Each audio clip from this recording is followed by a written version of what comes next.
অজস্র জন্ম ধরে আমি তোমার দিকে আসছি, কিন্তু পৌঁছতে পারছি না। তোমার দিকে আসতে আসতে আমার একটা দীর্ঘ জীবন ক্ষয় হয়ে যায়, 5 পয়সার মোমবাতির মতো। আমার প্রথম জন্মটা কেটে গিয়েছিল শুধু তোমার স্বপ্ন দেখে দেখে। এক জন্ম আমি শুধু তোমার স্বপ্ন দেখেছি।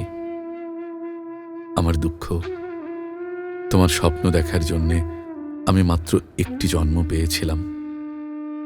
আরেক জন্মে আমি ঘর ছেড়ে বেরিয়ে পড়েছিলাম তোমার উদ্দেশ্যে। পথে বেরিয়েই আমি পলি মাটির উপর আঁকা ছবি, তোমার পায়ের দাগ, তার প্রতিটি রেখা আমাকে পাগল করে তোলে। ওই আলতার দাগ আমার চোখ আর বুক আর স্বপ্নকে এত লাল করে তোলে, এত লাল যে আমি তোমাকে সম্পূর্ণ ভুলে যাই। ওই রঙিন পায়ের দাগ প্রদক্ষিণ করতে করতে করতে করতে আমার ওই জন্মটা কেটে যায়। আমার দুঃখ, আমি মাত্র একটি জন্ম পেয়েছিলাম আমি সুন্দরকে প্রদক্ষিণ করার। আরেক জন্মে তোমার কথা ভাবতেই আমার বুকের ভেতর থেকে সবচেয়ে দীর্ঘ আর কোমল আর ঠান্ডা নদীর মতো কি যেন প্রবাহিত হতে শুরু করে। সেই দীর্ঘশ্বাসে তুমি কেঁপে উঠতে পারো ভেবে আমি একটা মর্মান্তিক দীর্ঘশ্বাস বুকে চেপে কাটিয়ে দেই সম্পূর্ণ জন্মটা। আমার দুঃখ, আমার কোমলতম দীর্ঘশ্বাসটি ছিল মাত্র এক জন্মের সমান দীর্ঘ। আমার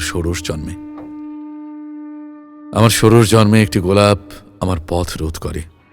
আমি গোলাপের সিঁড়ি বেয়ে তোমার দিকে উঠতে থাকি, উঁচুতে উঁচুতে আরো উঁচুতে। আর এক সময় ঝরে যায় চৈত্রের বাতাসে। আমার দুঃখ, মাত্র একটি জন্ম আমি গোলাপের পাপড়ি হয়ে তোমার উদ্দেশ্যে ছড়িয়ে পড়তে পেরেছিলাম। এখন আমার সমস্ত পথ জুড়ে টলমল টলমল করছে একটি অশ্রুবিন্দু। ওই অশ্রুবিন্দু পেরিয়ে জন্মে হয়তো আমি তোমার কাছে পৌঁছতে পারবো না। তাহলে আগামী জন্মগুলো আমি কার দিকে আসব? কার দিকে আসব? কার দিকে আসব?